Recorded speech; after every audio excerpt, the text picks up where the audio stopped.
Google local open houses by real estate agents. Call that real estate agent and say, hey, can I come help you with the open house? And when I say help, I don't mean, here, let me give you $100 to help with your supplies and your cupcakes. And you're talking about roll up your sleeves. You're talking and about help. setting up signs and a real estate agent would be blown away if you said, can I come help you put up the signs? Can I bring the helium and little tank and blow up the balloons? And can I help you do those things? I mean, real estate agents would probably be like, what? Nobody's ever offered that. That's crazy. Because when you're starting to set up to do an open house, it's a good bit of work sometimes if you're really going to do a nice one. Nobody wants to come help you set up and do that kind of work. Almost like when you get ready to move. It's like, who's your friend? Running around, putting signs and balloons up and yeah.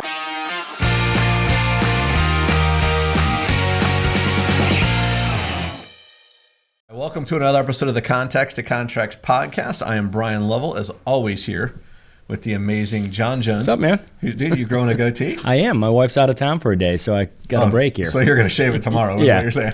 Later today. All right. Well, it looks good. Thank you. But it doesn't look nearly as good as the goatee that our special guest has. So welcome to the show, Mr. Chance Adamson. What's up, Chance? Thank you, Bryan. John, how are you guys? Y'all looking good as normal? We trying to, man. Listen, it's hard to look like you, though, brother. I don't know when the last time you ate a cheeseburger was, but I think it's been a while. It's been a little while, yeah. But listen, I would have to imagine, man, like with your wife Patty, probably has some good old Southern home cooking. Do you just not eat any of that, or? No, I do. I'm very fortunate. I know everybody tells me they hate me, so my joke is I eat a half a gallon of ice cream before I go to bed, and I wake up the next morning starving half to death. So. That's exactly what I do typically too. What's your favorite ice cream, Chance? I really don't eat ice cream. All right. That's why I look like this, and that's why he looks like that. I get it. All right, cool. Hey, so Chance, thanks for joining us. By the way, Chance is a real estate agent up in Georgia. And we got a couple of things that we're going to cover today with him on the podcast. If you're an LO watching, one of the questions we're going to answer is, hey, how would you get a real estate agent's attention and then eventually be able to earn their business? And the second one, if we get time, we'll talk a little bit about, hey, what could you be doing in the market that we're in right now to help your buyer's offer get accepted? But before we get into that, Chance, tell us a little bit about yourself, man, and your business. I know you've been doing this a long time, and man, you went from when I first met you, I think you were a single agent, to today, I think, you're king of the hill. Yeah. I've actually, I appreciate that. So 21 years of the business now, total. Started back in, towards the beginning of 2001, real estate career. Started with a company, basically had 3 houses under contract my first week and a half, where I only worked for a local sheriff's department here for the county I'm in. Ended up doing that for a while. So basically switched gears. After I had 3 under contract my first week and a half when I started real estate, I just said, hey, I need to go part-time with the law enforcement. Maybe I should do this full-time. And it kind of took off. I had 11 houses sold my first 3 months, so 44 houses my first year. Kind of got rookie of the year thing, and kind of took off from there. So after the 3.5 month mark, got my broker license, joined a little small company that just formed. Was then about 6 months left. Opened up my own company in right at my 4-year mark. Started with 0 agents. Within 2 years, I was at 39 agents. Of course, that was April of 2005, right in the boom of things, right? Yeah. It feels a little bit like 2005, but probably not so much. Probably not so much, yeah. Yeah, it's a little different. Too many buyers, less inventory. But you know that. So anyway, they end up having 39 agents. Then, of course, market going upside down, one by one, getting out of the business. And then I basically switched over to Keller Williams back in September 1st, 2011. A little over 3.5 years with them, switched and joined up with my cousin Valerie, had her own company, and we've kind of been rock and rolling ever since, about 2014 to 15. So yeah, shortest version. So in the last 3 years, we did, me and basically a couple of agents, we did 2019. We basically did about 23 million in sales volume. 2020, we did 28 million. And then last year, 2021, we just hit 37 million. So, which is really good. Most teams that are doing 35 to 40 million that I've seen in the past, it's been where they're going to be anywhere between 8, 9, maybe 10 agents typically. So for me and just a couple of agents, and yeah, that's awesome. Wow, dude, you guys, that's absolutely smoking hot. So first, give me where are you at in Georgia exactly? For out of state people, just Atlanta's the easiest referencing, but 25 miles about southeast of downtown Atlanta. So we're located in Henry County area, McDonough, Georgia. Okay. All right. And right now, how many team members do you have? Break it down for us, like sales and operations, if you have it that way. Well, I've got a contract to close. She's a licensed agent. She is kind of stepped up and been helping some of the overflow at this time. I've got another full-time agent. First year in her business, she came aboard with me and she actually killed it. She did 10.5 million of our 37 million we did last year in her first year. Yeah, she's just a rock star go-getter. Bridget Tyndall's her name. Then I've got another agent, Mary. She's a new agent that just kind of got started. She's already has like 2 or 3 under contract. She's already underway. And I've got Vanessa as my office manager. She's been with me a little over 4 years now. She kind of does my little bit of some marketing and pre-marketing, and then also runs the office and helps me key my listings and things like that. So basically. Okay. So you guys market yourself as the Chance Sales Team. Is that correct? Yeah, that's correct. Mm-hmm. Okay. So talk to us a little bit about what makes the Chance Sales Team stand out from everybody else in that market. The biggest thing is, when I say by the book, we're not like by the book or anything, just we're more of, I'm just very driven on making sure customer service is key. That's why people say, hey, you should grow this, you should do this. And it's like, I'm just comfortable getting a smaller team because the leads that I have coming in, I can feed them, make them happy and keep them going rather than getting too many agents. And then the agents get frustrated. The ones on the team, they feel like they're having to get their own leads more. So, if you join a team, it's for a couple of reasons. It's because you're hoping the team leader is going to feed you. Yep. You've got immediate access for, help, assistance. You run into situations, somebody that's more experienced than the team members are and can help them there. But the biggest thing that separates us is just the customer service we give. I bend over backwards. We probably could have sold more houses than we did last year, but it's really, we're not wham bam, thank you, ma'am. We're basically, So Chance, what I'm hearing you say is that you are quality over quantity. You work with the Chance Sales Team. You're going to get a very unique experience because you guys are going to take your time and make sure that it's done right. I love it. Absolutely. Yeah, curious, what type, to grow to the size you are now, what type of marketing or what type of, lead gen do you do there at the branch level? Yeah, I've got about 7 or 8 different, some give me a little more than others, but I got about 7 or 8 lead systems from different lead sources that are coming in, a good bit that are buyers. I got a good bit that are actually listings for sellers that come in that I get as well. A lot of it, I've just been in the business so long, and of course, being so fortunate for what I give to the clients, I feel like I offer experience, well-rounded personality, easy to get along with.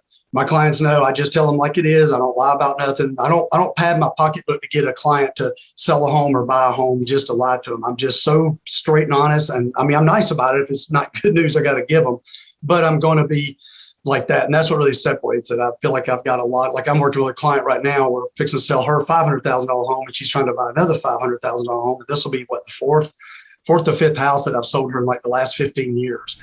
Wow. So I've just got a lot of clients like that just come back to me.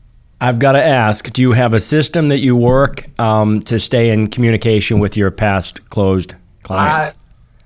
Or is it just because you're so wonderful that they keep in touch with you? Well, honestly, this may sound a little arrogant, but I don't mean it this way because I'm humble by all means. I'm very blessed for all that I have and the clients that come back to me. And I'm glad I'm the way I am. And I'm glad I outwardly give what I give and that I really, truly care. It's just one of those things where I'm actually working on that better to keep in touch with my database and things like that. But I'm just not because been running hard for the last 3 years, kind of wide open and going, but I'm working on that right now. I've actually started sending out letters and mailers and email contacts and things that have kind of repositioned, restructured a little bit. Cool. So, man, let's get into the nitty gritty. John and I got an opportunity actually to see you on a panel recently at a sales conference, a panel full of real estate agents. And the idea of the panel was to get some takeaways from real estate agents about what are some things loan originators should be doing. And so I think we'd like to just kick off like, if I'm a loan originator and I'm trying to get, what are some things that I could do to get your attention to even have an opportunity to have a cup of coffee with you or do a sit down meeting? Yeah, that's a tough one, but an easy one because there's so many things that loan officers can do. It's really just how hard they want to work to get to that level. A lot of times I always tell everybody, it's like I tell agents, loan officers in the same boat. If you start out and you're new and you're just getting started, then you've got to go to events. You've got to go to open houses. You've got to get out there, get your name out there, get going.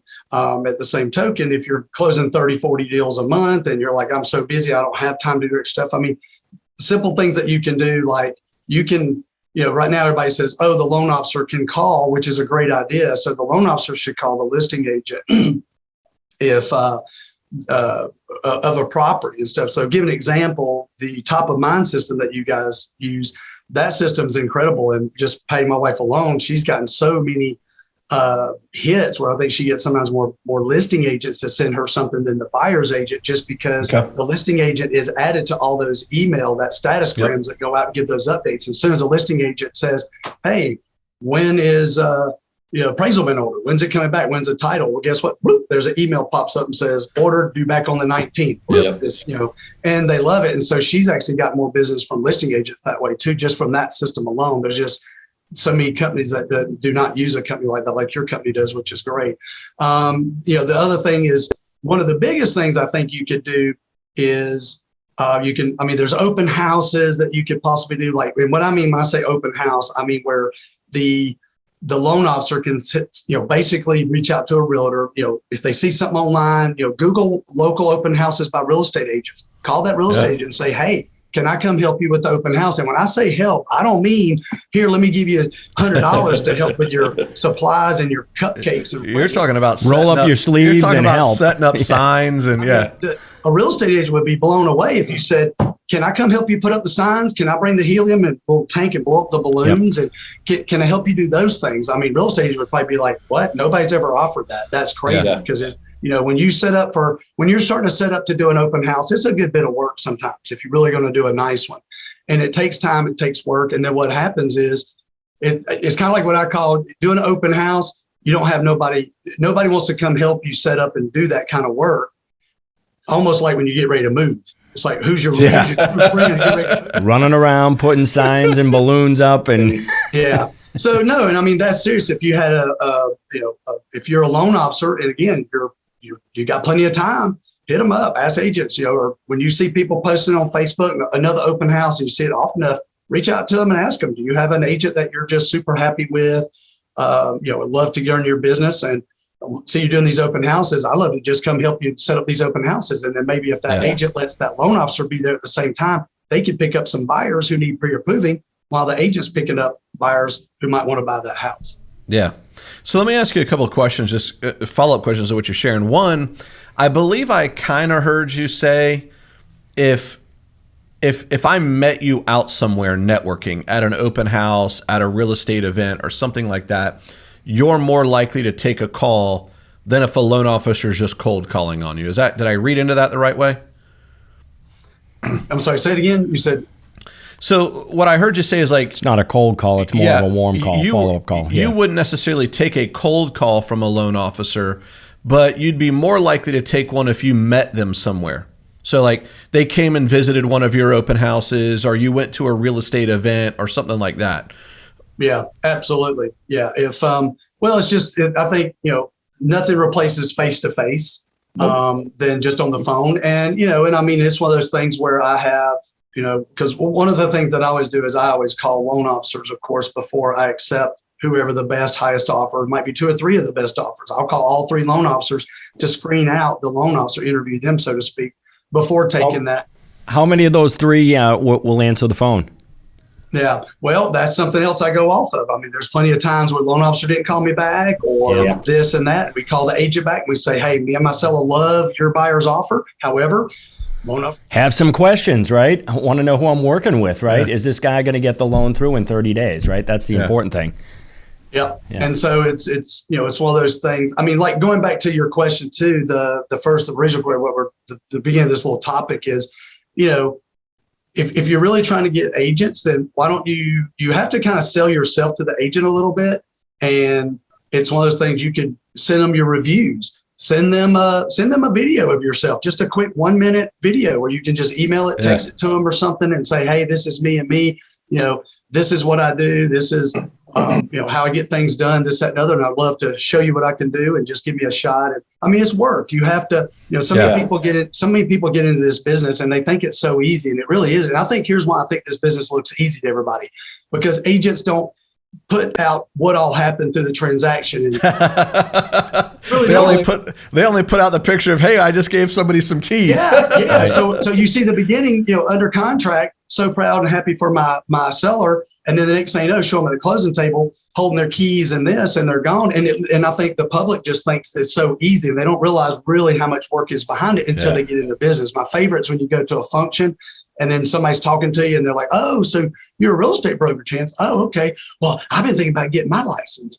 And then I love looking at beautiful homes. Yeah. Works in our business too. Yeah. Right? And you're like, hey, and you're the guy that hands out the money, right? 30 days later, it must be easy. Yeah. Yes. Yeah. So, so when I hear them say, oh, I just love looking at beautiful homes, I'm like, it's way more to it than that, of course. Yeah. Way more to it. Hey, so a question for you so we're just talking about what are some things that a loan officer could do to get your attention. You share with a couple things. So, by the way, I should preface to say Chance has a loan officer. They live in the same house because they're married. So you're going to have a hard time convincing this guy to do business. More than flowers, balloons, and help open house. But I imagine, Chance, with the amount of business that you're doing and as successful as your team is in the area that you are, have you seen some pretty unique approaches from loan officers trying to get your attention? No, because and honestly, for me, it's probably not a perfectly fair advantage for me, just being an agent that's out there in the open that doesn't already have, somebody like my wife that's already does an amazing job, things like that for clients and in her business. The biggest thing for me is when I say it's not fair is because when I call these agents, say like in the beginning, we get an offer comes in, I call the loan officer, and when I give them a call to touch base with them to find out if they're solid. I'm actually interviewing the loan officer too. What kind of questions you asking? I'm curious. Well, it's like I basically interview them. I don't want any personal information. I tell them sometimes they'll say, oh, I can't tell you anything. I'm like, sure. You can't tell me anything. You tell me if they have funds to close, you review their assets. If they're 1099, you've seen their tax returns. I don't want to know how much money's in the bank account. And I don't want to know, what their social security number is. I don't care about all that. That's not important. That's confidential information. And I can't have that anyway.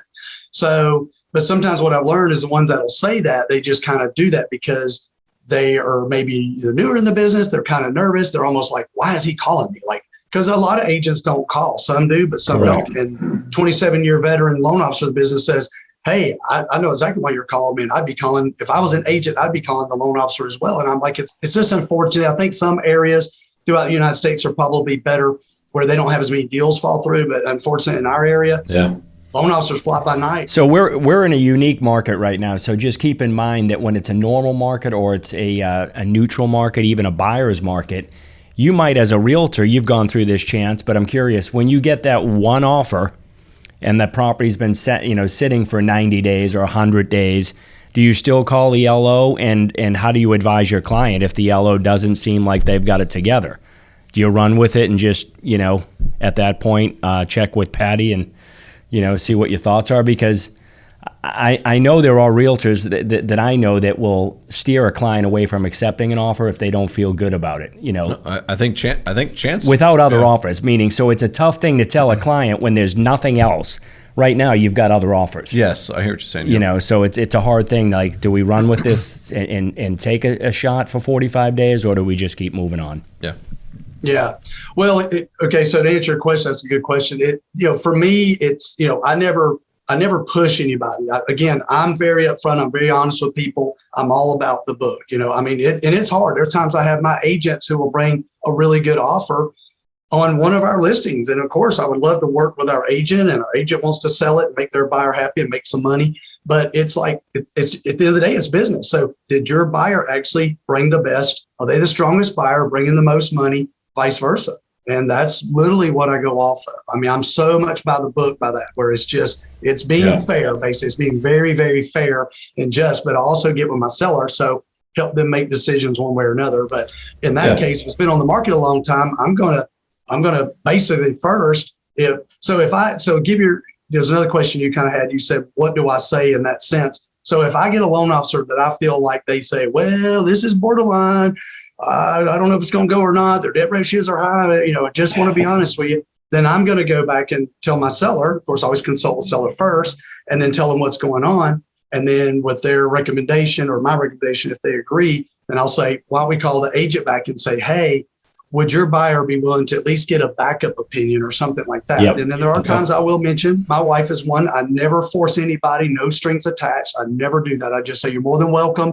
She has really good rates. Fees are great. You're more than welcome to check with her and see. And sometimes I do have the agents that will say, well, they're not married to that loan officer. I just talked to my buyer and they really want this house and they're willing to do a second opinion. And they can still go with the first person they want to go with. Sure. I just want to make you're just reassuring the seller you're just getting and everybody involved that it's going to actually get across the finish line. You're just getting the second opinion that, this deal could actually go through. They could still use the original.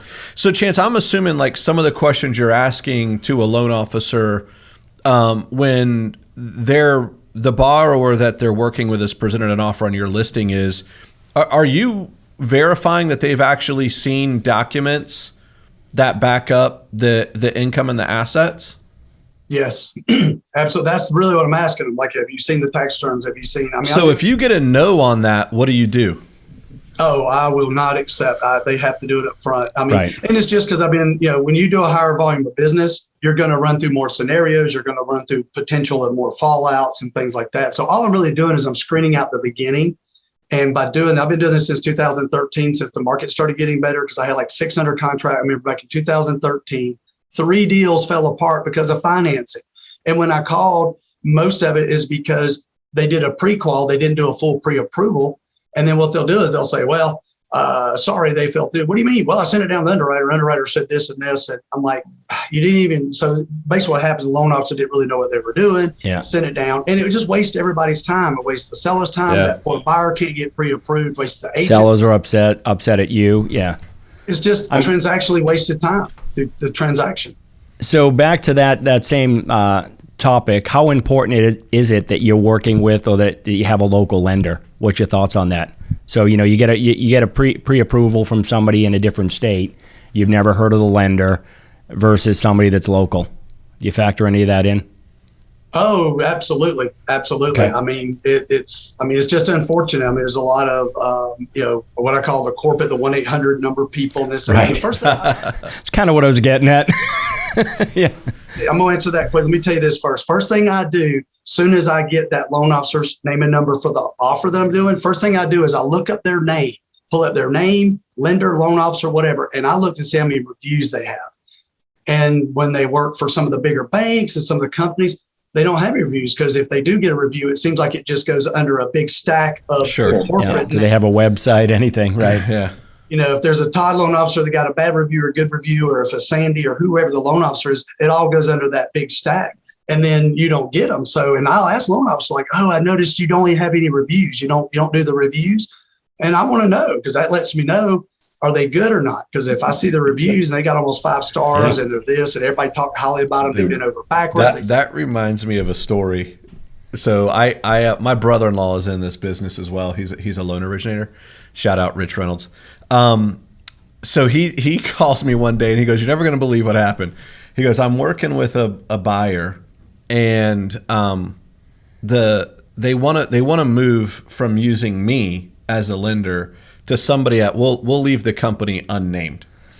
And so he's like, "I can't believe I'm about to lose this deal. I've helped this guy repair credit. I've done da-da-da-da-da-da-da." So he goes to NMLS and he looks up the loan originator. The guy had been a manager at Chuck E. Cheese like 6 months earlier. Ouch. So he takes a screenshot of that and he sends it over to the buyer and the buyer's agent and said, "Is this really what you want to put your hands in?" That's a great tip. I love that. So, not a review. Everybody has access to the NMLS. That's the right. Point, you can look up made. And find out where they've worked, their work history, how long they've been in the business. Yeah, I love that. For me, I always say, here's the way I look at it. It's not the buyer's fault. The buyer trusts that loan officer. You're 100% right, yes. Chance. Yes. They think is licensed, who, is the chisel, can get it done. And and if they don't get it done or they didn't do a full front, I mean, to save time, I've got so many scenarios, but a quick, easy, talking about a story. So I had a Delta mechanic years ago. The agent was like 800 credit score, this, and is going through Delta Credit Union. I have 4 or 5 Delta mechanic friends, sold houses to them, things like that. And they're all solid, good credit scores. Yeah. Sold them homes. They just, usually mechanics, they got to be their ducks in a row. So kind of trusted the deal. We had like this is before the market really got hot like it is, had like 2 or 3 offers. Self-employed, 1099. Yep. So my seller's investment, was one of my seller's investment properties flipped. So like $250,000. So this agent comes back, says he's got 800 credit score, he's solid, he's going through divorce, and he's get this and this. And so we roll with it. And that was one of the times I let my guard down and I did not call that loan officer. So my fault, shame on me. But here's what happened. About 5-6 days later, we get a denial letter. I'm like, what the heck? Why is this thing being denied? If he got 800 credit score, what happened? The loan officer didn't see the documents up front, did a pre-qual. So when they did a pre-qual on them, they turned around, and once they did the pre-qual, they never saw the documents. So here, you're good at 250, gets the house, sends it in. Come to find out, this Delta employee tells the loan officer they're making like $82,000 a year. Well, when the W-2s come in 6 days later, it's only $70,000 a year for the last 2 years. So the loan officer calls the Delta employee, hey, where's this other $12,000? Oh, I got a bonus coming in. When did you start the bonus? 4 months ago. And you got to be 2 years or more, to prove for highest in qualification. So it just didn't work. And the guy could still buy a house, maybe 225 or something, because his income now was less because they had to go off the 70. But my point being, the buyer didn't know all this. They didn't know. He's just making a faithful attempt to get a loan through somebody he trusts that's going to get it done. Yep. And they kind of dropped the ball. And that's why I call up front. And that's why I ask, have you seen the bank statements? Have you seen tax returns? I ask all that. I just tell them. You've got to see it all. I mean, everything. You've got to ask the right questions. And Here's to be fair to everybody. I tell every loan officer when I call them up front that I do this to everybody.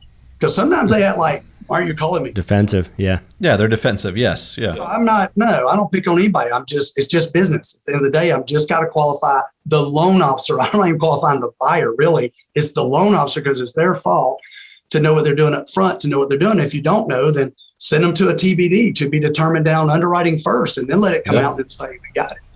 So anyway, that's my little rant rave there.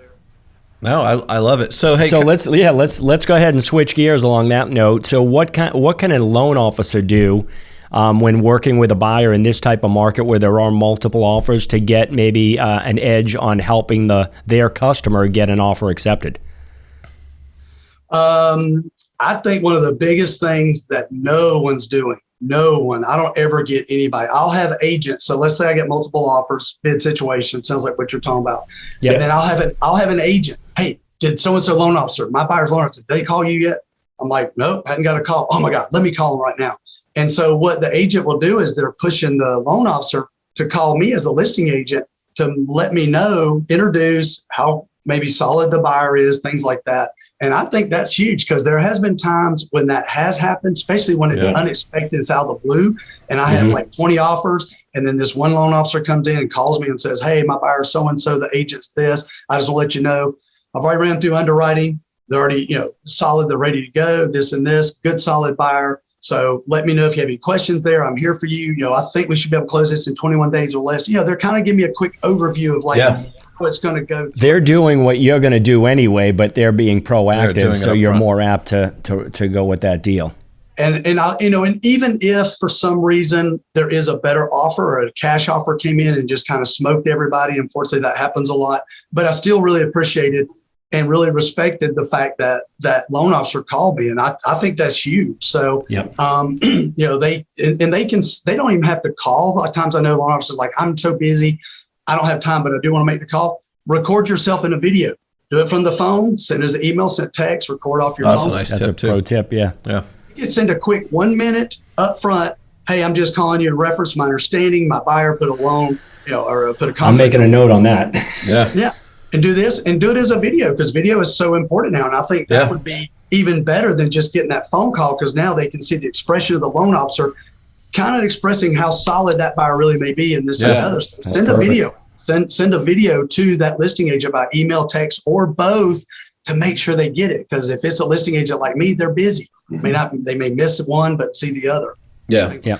Hey, Chance, I have a question, and just shoot honest with us. If you have a cash offer for, let's just call it X, it's $100, and you also have a financing offer for the same amount, but it was a TBD underwrite, do you look at those with the same weight? That's a really good question to ask me, because I've got the perfect answer. And here's what I tell people. I'll have an agent call, and as soon as here's what agent will do. They'll have me offers, especially if it's been 3 or 4 days. We might leaving it for 4 days on the market to get that, maybe finally go a highest and best or something. So you get them, it's been on the market for a minute. It's a beautiful property, priced right. Agents know it's getting a lot of attention, especially if they were out there showing their client. There was 8 cars lined up down in the road. driveway. Yeah. So what they'll do is they'll say, well, do you have any, a lot of agents ask me, do you have any cash offers? And I'll say yes or no if I do or don't. Don't be honest, I'll say at this time I don't, or yes, I do have 2 offers that came in. Oh, okay. Well, I was just curious. My buyer's doing financing. They probably can't compete with that. And I tell them, yes, they can. They could smoke a cash offer, because a cash offer, here's my point. Let's say you got a $400,000 house. Cash offer comes in and says, we'll give you 405. But then a buyer comes in and says, I'll give you 425, but I'm going to guarantee 10,000 over or 15,000 over appraisal. Well, in my opinion, unless my seller just says, I'm good with the 405, I just want to go the cash deal because I don't have to deal with the financing and appraisal and all that stuff. But the buyer, in my opinion, will win because they're putting more money down. So they're in essence going to pay more for that property, even though they're doing financing, than the cash offer is going to do, cash buyer is going to do. So no, that's why I say I really screen everybody out. I go with whoever is the best, the most solid. So if that buyer is a higher price point to give my seller more at closing, more net to him or her, I'm going to basically look at the whole picture. Then I go back to that loan officer. If they say, this one's solid, 30% down, conventional, low on the front end, low on the back end, solid, they got reserves. See no problem why this should not go through. I've been doing this 27 years and they're giving more money. I'm going to tell my seller exactly that. And here's what I tell my sellers. If I was in your shoes and this was my house with all my experience and my expertise I've had in this business, which one would I take? And that's what I do. And they'll say, okay. And they'll say, which one would you take? And I'll say, well, if you're about the money, then take the loan. If you're not, take the 405 cash. If they can close it in 2.5, 3 weeks, let's get it done. And that's honestly how we do. So that way. Yeah. And at that point, it's up to the seller. Yeah. You advise the seller. Yeah. I get it. Cool. Well, Chance, man, is there anything that you wish you'd have had the opportunity to share with us that John and I haven't asked of you yet? No, I was going to say, just as we're on this last topic with this last one here, where we talked about, is there anything that the loan officer can do to get their buyer's offer accepted? I did hear of some where they were trying to get, if the agent would do a 3-way with the agent and with their seller. So that's huge, because then the loan officer actually, the seller actually gets to hear that from the loan officer. And I think that would be huge too. I mean, again, that's a great point. At the end of the day, it's all work. It may take too long. It may take the timing. If the loan officer is really busy, again, it's how bad you want something or not, and just kind of go from there. But that's another option or idea. The TBD, as you had mentioned, definitely is good, because I do have a lot of agents that will send over and they'll say, hey, not only have they been pre-qualified, pre-approved, they've actually already been through underwriting. Like they come out of underwriting like, we're ready to go. We just need a house. We need an address, appraisal, title, and we can close. So that's huge too. That makes a big difference when I know they've already been through underwriting. That makes me feel a little bit better about the loan officer and their lender in general. So it's kind of looking at the whole picture. I kind of look at all of it, look at everything, because I am kind of OCD and attention to details. So I'm going to be a little more strategic as I help my seller make the right decision, which offer we're going to take and go with. So good dude. Awesome. Hey, listen, man, Chance, thanks for coming on, man, and dropping some massive value. You truly do come across as a professional, which is why I would imagine your business is as successful as it is. So kudos to you and congratulations to you. On behalf of John Jones, Chance Adamson, I'm Bryan Lovell. And if there's anything that you ever need, we're always here to serve. Good job, Chance. All right. Appreciate it, guys. Thanks for having me on. I enjoyed it. Thanks, buddy.